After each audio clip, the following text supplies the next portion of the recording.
Sinepju graudiņš. Vārds katrai dienai. Patiesības gars tevī. Šodienas rakstu vieta. Bet, kad nāks viņš, patiesības gars, tas jūs vadīs visā patiesībā, jo viņš nerunās no sevis paša, bet runās to, ko dzirdēs, un darīs jums zināmas nākamās lietas.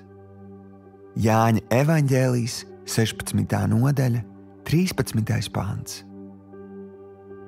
Šodienas pārdomas.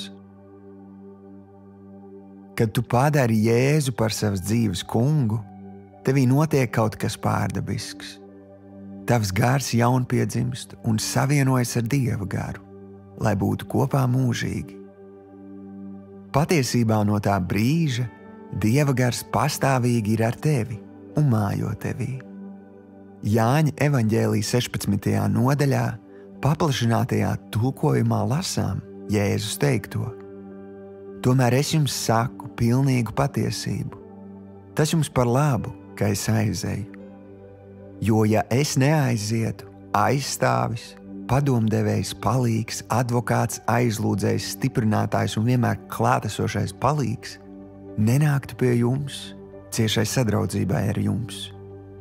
Bet aizgājis, es viņu sūtīšu pie jums, būt ciešā sadraudzībā ar jums. Apzinies, ka Dievs, Svētais Gars, nav kaut kāds mistisks vai bezpersonisks spēks, bet persona. Viņš tevi ļoti mīl un nekad nepievils, bet vadīs visā patiesībā. Šodienas lūgšana. Tēvs, piedod, ka esmu ierobežojis darbu manā dzīvē, neticot taviem apsolījumiem par Svētā gara nozīmi.